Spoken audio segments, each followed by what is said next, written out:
clones, knockoffs, cash grabs, inspired by are words that get shouted about in the game industry.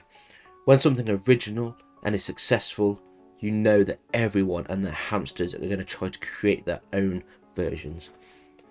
And one game that has become its own genre are the Souls-likes. These games borrow the formula of the From Software game series that I'm sure you've all heard about.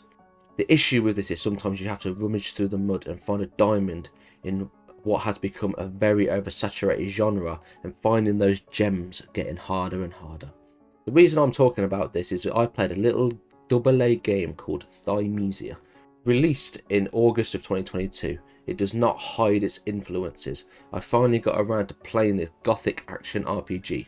So hi, I'm Shinrabit and I hope you're well, and we are going to find out if Thymesia is just a rock in the dirt or is it a diamond glimmering amongst them.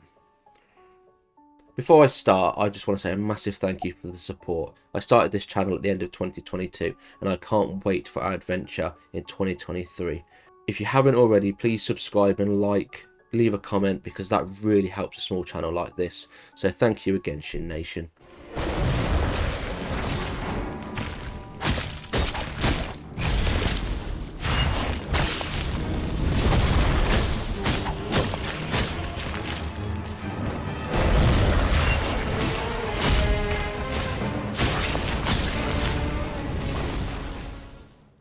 Let's start by talking a little about the game. It was released on the 18th of August 2022 and it's on all platforms, but most platforms, and it was developed by Overborder Studios and published by Team 17. It tells a simple tale of a kingdom that is hit by a plague, and you play as this silent but deadly protagonist called Corvus. He suffers from amnesia, because of course he does, and you are going back through your sort of shattered memories to try and piece together the story and the reason why you're doing what you're doing. Most of the narrative and world building is told through collectibles like notes and diaries. And on a personal point of view, I found it hard to be engaged because I don't really enjoy reading through pages and pages of notes when it comes to telling a story.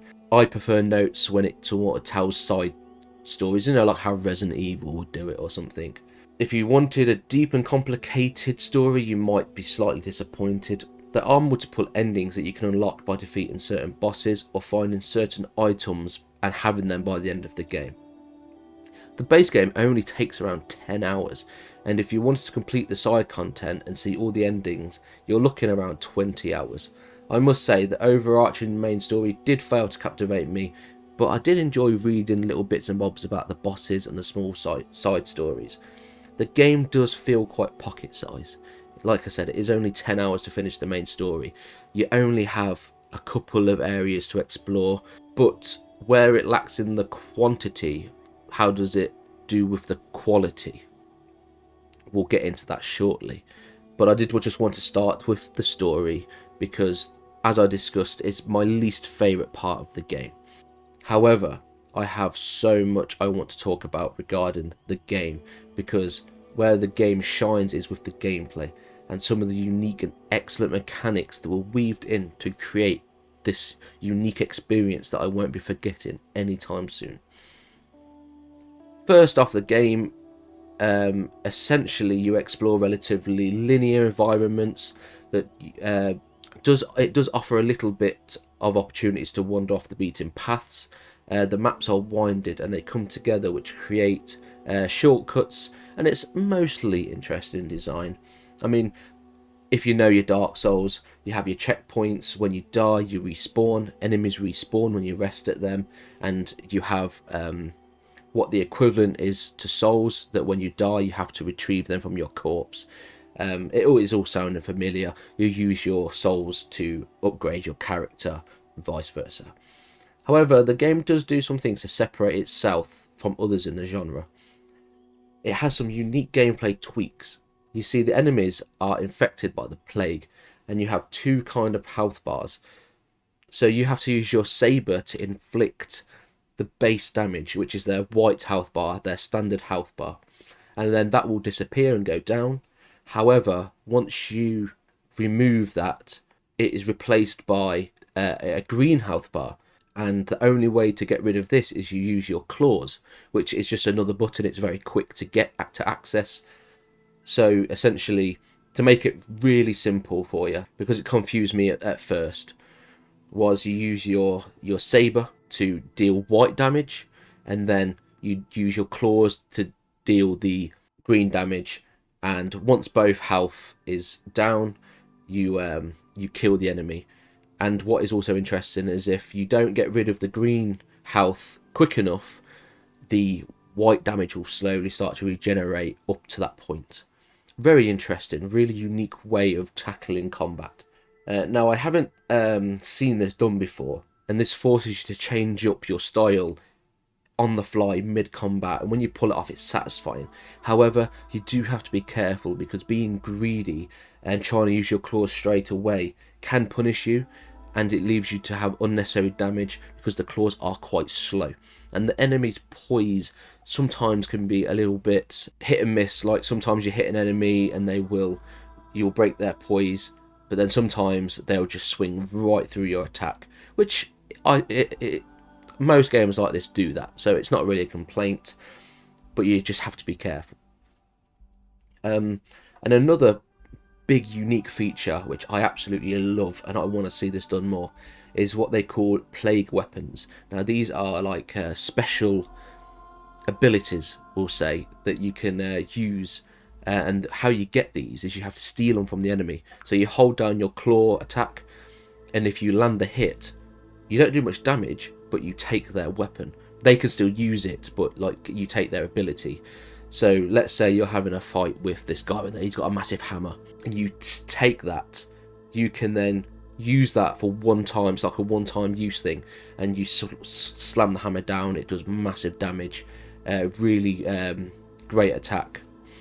If you come across someone with a bow and arrow, you take that. You've got like a special bow and arrow attack that is great for some range combat, and they are only one-time use. But when you do steal them, enemies have a chance of dropping what it's called shards. So let's say you kill the hammer guy, who may drop 1 or 2 shards. You take those shards and you could use them to unlock that move permanently.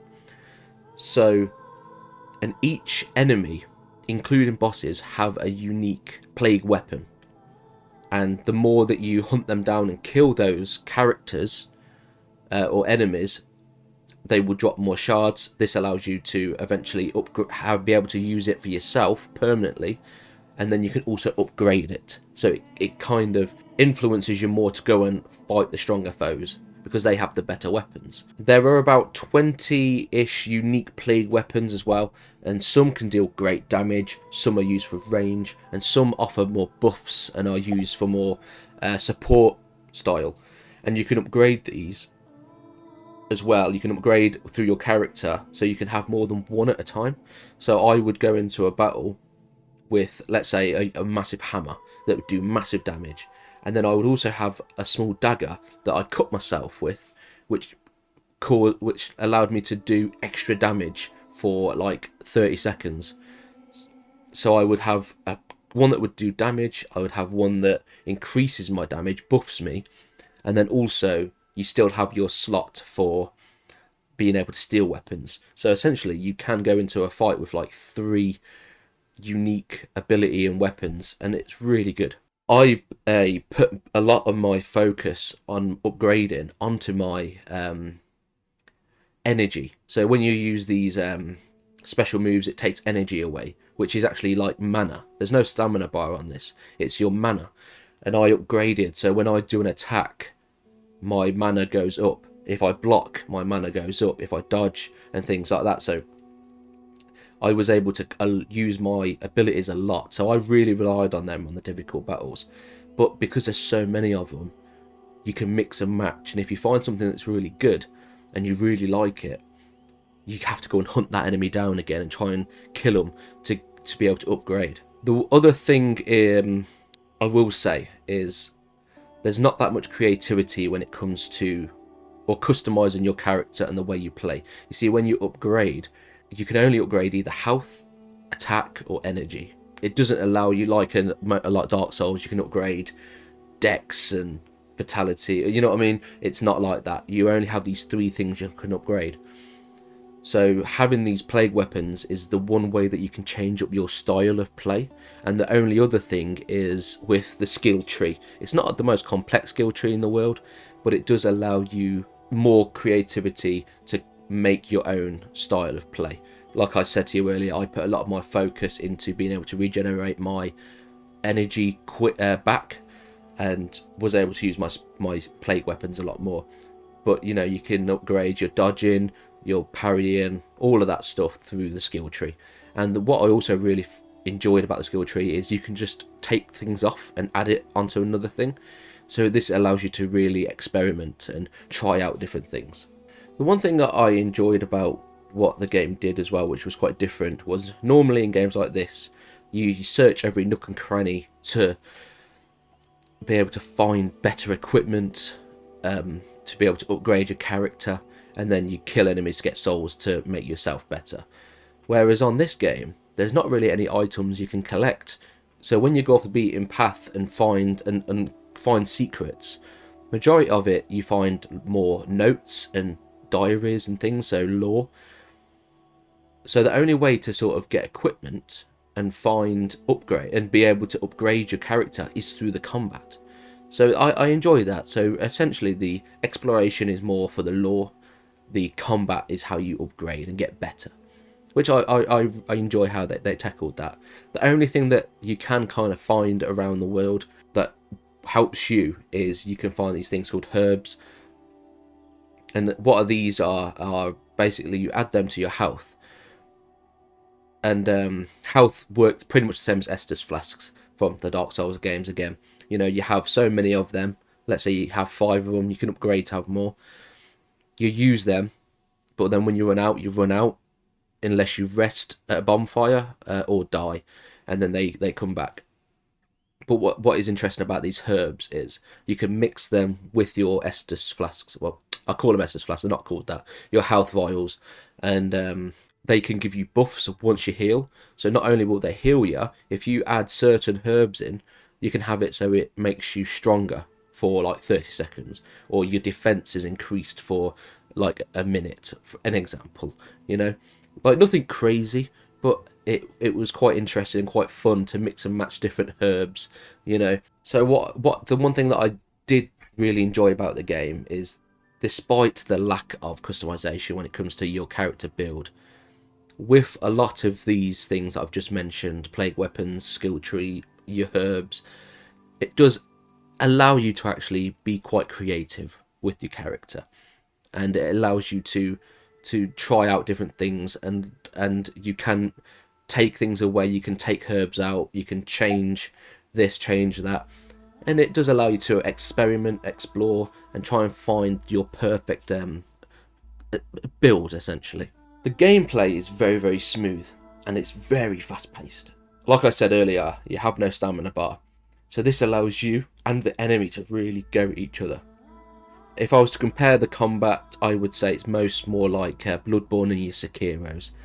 There isn't even much of a block either, so the only defense is either to dodge or to parry, and the parry is very similar to Sekiro. It's not like Dark Souls where you do one parry and then no, it's like a parry is you kind of your swords connect. So you know, if they are doing like a 5-hit combo, you block and then you tap it 5 times, or you know, just before it hits you, and you sort of parry their sword, and it really makes for, I really enjoy that combat because it makes the combat feel very realistic, and like kind of like quite epic, and like you're watching a movie or something like that. And it is high risk, high reward. I mean, the parrying can be difficult, and if you get it wrong, they're just going to beat the shit out of you and you're going to get battered. But if you pull it off well, oh, it's so cool. It's really badass. And the dodge also is also very quick. Doesn't take stamina, because there isn't stamina. Very quick. And you can go back into it. So you can dodge out the way and go back into them really, really quickly. And that's also really satisfying. Yeah, so this creates a very fast-paced and quite intense combat. There are times that you need to pull away and you need to sort of assess things like that, but majority of it is just go in and just wreak havoc on each other. I mean, I would say it's when it comes to like one-on-one duels is where this game really is at its best. You also have like this thing where you've got like you get moves that you can parry, and there are also moves that you can't parry, and it will come like you'll notice by like a green bar sort of thing that appears. And with this, you can use these things called like feathers, which you throw at them, which can intercept it. But I unlocked a move where if you dodge into them when they are going to do this move, you can like jump on their head and come down and do like an attack from above. Really great. Like, I found myself when I was losing, I found myself just going in and just attacking and being aggressive was actually the best way. I mean, I really cannot express how good this combat actually is. I mean, I have to give massive props to the team because they were able to create something so satisfying and something extremely unique, despite it also feeling quite familiar in some aspects. The extra mechanics and tweaks that they've added, oh, it's really wonderful, really incredible combat. And by far the best thing about this game is the boss encounters. I honestly think that these are some of the most amazing and extremely challenging bosses I have fought outside of the Soulsborne games. The design are really good, the fights are intense, and I got my ass kicked so much, but it barely felt cheap, despite the things I may have been shouting when I got killed. But rage opinions do not count. These are great. My only issue with it is I wish there was more. There are only about 5 story bosses. There's a few optional bosses as well. But when the criticism is that you just want more, I mean, they did a good job. But because the game is so small, you can only fit so many bosses in there. You know what I mean? But the thing is I died a shitload of times against these, and but I was learning from my mistakes. I was learning their pattern, the timing of the parries, and when you go in and you were like, right, this is the time. I know a lot of the moves now. It is incredible to play. It's incredible to watch as well. You know, so I will put some moments now. I'm going to put some moments in just so you can sort of see how intense these boss fights really are. So, you know, sit back, enjoy some of this, you know, and I'll come back and talk about it again after.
Do you see what I mean? Like the way that you can counter and attack. When I was aggressive, it is more.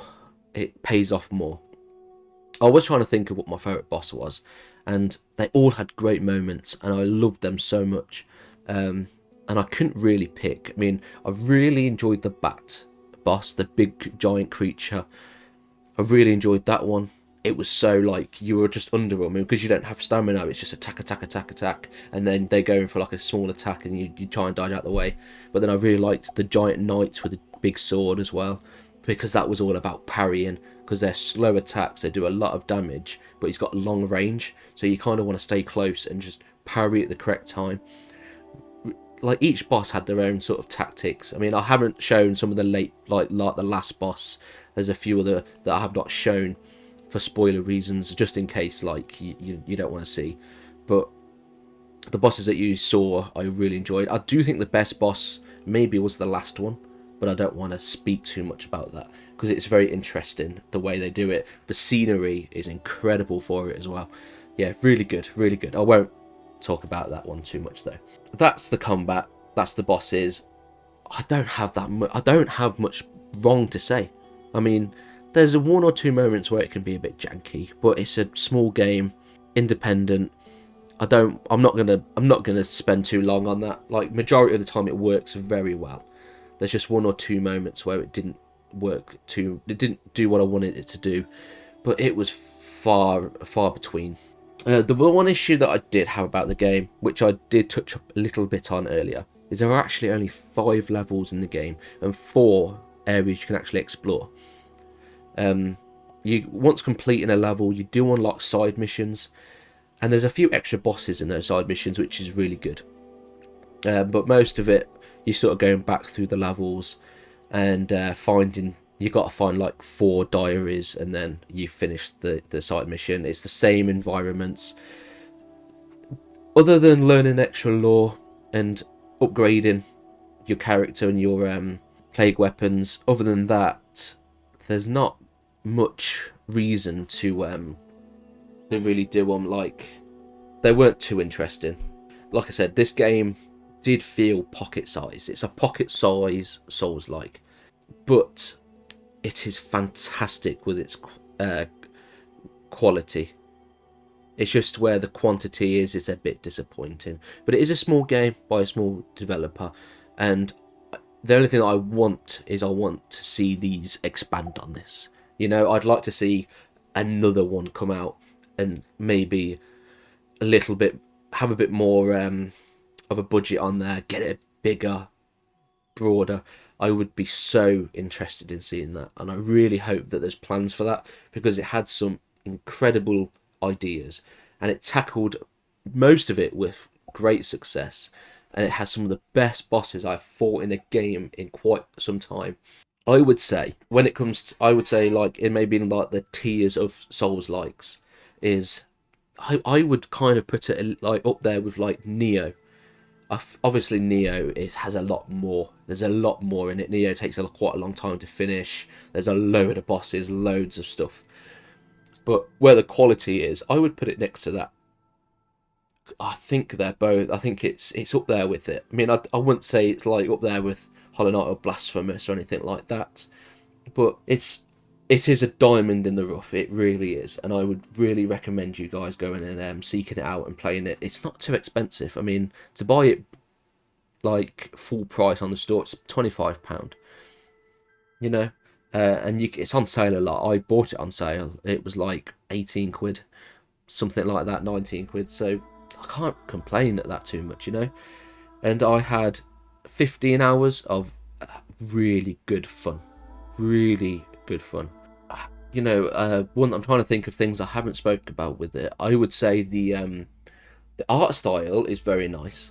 It's very gothic, very similar to Bloodborne. If you see from what you've been seeing on the screen, it is very sort of that gothic horror sort of Bloodborne. It has some really unique enemies. You've got some creatures in there, some monsters. You've got a lot of your knights in armor and all that. The one thing I would say actually is the enemy variety is quite small again. It's quite small. Like you dependent, like each environment you go to, you're kind of fighting the sword guys, the guys with spears and shields. Like, it's the variety isn't a massive. I would like to have seen maybe a bit more when it comes to the enemy variety, but the design of them all really good. The game looks decent, you know, like it's not going to blow you out of the water, but it's decent. It does the job. It looks nice. It's pleasant to look at in a dark way, if you know what I mean. It feels like, I think they're capturing what they want to capture. I'd just be so interested to see these guys expand. I want more levels, bigger levels, and things. And I really think they could do something really, really special. Like this game is brilliant, but there's potential to go even further with this because they know what they're doing. They really know what they're doing with this. Well, with that, I think I've got everything across that I wanted to get across to you guys. So the question I asked earlier is the game good? Yes, the game's brilliant. I just wish there was more. And with that, I will leave you guys. Before I go, I do some live streams on Twitch at Shinrabit 1307. I have my second channel, ShinExtra. If you miss any of my live streams, they're all going onto there. So don't worry. You know, on ShinExtra, you've got 2-3 hour videos on there. You can watch me playing some games if that's what you want to do. And with that, pieces juices and juices pieces. Have a good day, everyone. Well, thank God that's over with.